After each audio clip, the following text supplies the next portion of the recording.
Handicapper Steve here, handicapping the racing from Ellis Park here on closing day. It is Monday, the 28th of August, 2023. Gonna look at the seventh race from Ellis, but before I get on to that, remember to please follow me on Twitter at Horse Racing Kid 5 for more selections for race courses around the world, and I mean it around the world. Let's look at the seventh race from Ellis, which is allowance optional claimer per $78,000, race for 3-year-olds and upwards, which never won 18,000 twice in the main claim starter or state bar allowance race, which never won 3 races here. Absolute claim price 50,000. Fielding 9 horses heading to the turf course, the distance of ground of 1,800 meters, or the distance of ground of 1 mile and 1/8 on the Ellis main track, 1,800 meters, 1 mile 1/8.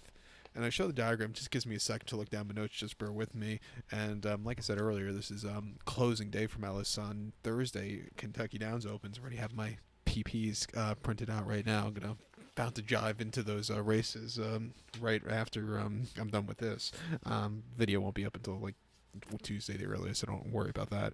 But my top selection here, I'm gonna go with the 7-horse. F5. I'm gonna go 7924 in the superfecta. 7924 super top selection. The 7-horse F5. This four-year-old gelding, not this time. Brian Lynch trains. James Graham gets the mount. First time gelding here. Reports of gelding on the 19th of May of 2023. Excuse me. But most recently ran the horse on the 13th of May at Churchill.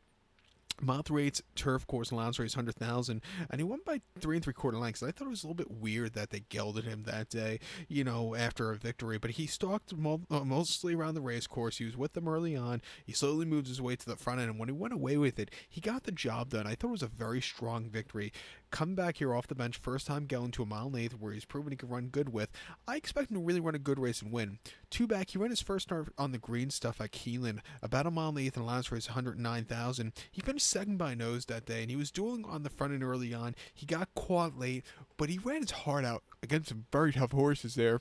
And then prior to that, right before Christmas Gulfstream, 1 mile and optional 125, or excuse me, 25. He finished 9th by 18 1/4 lengths that day. Wide start. He just didn't show a lot that day, but he won his maiden at Churchill, going 3/4 back in November, quite nicely on the dirt, winning by a head, closing up from nowhere after not the best beginnings. I thought it was a very strong run. He's definitely been improving. He's training well at Churchill. Back to this 1/8 trip. I expect him to run well. I think this 9-horse Kit Mischief for Geraldo Corrales could win also. He's been most recently running at Del Mar, 1.5 in the Cougar, the second handicap, where he finished 4th by 9 lengths. Over the 1.5, he didn't get out of the gate so clearly, and he just didn't show up. He has hidden races on the East Coast that could win. Prior to that, he ran 1.5 in allowance race at Keeneland during the spring, where he had a decent 4th place finish. He just couldn't keep up late. The Great Wizard for Grand Motion really took off clear. Horse actually ran a terrific race at Belmont afterwards in defeat, but this horse just wasn't getting to him there. But then he won on New Year's at Gulfstream, going 1.5 and opposite 35, winning by a half length, closing up from nowhere. Very, very good race. I like him back to 1 mile 1/8, back to the East Coast. If he doesn't scratch, he could win. Seems like these Jonathan Thomas horses always scratch. Linda Rice always scratches horses. I think second has to be Jonathan Thomas. Like I said, he always scratches his horses. But to recap my selection for the 7 from Ellis, gonna take the 7-horse F5. Give kudos to the 9-horse Kit Mischief. 7924 super. 79 your multi race. So good luck to all, and please follow me on Twitter at Horse Racing Kid 5. Good luck, everybody.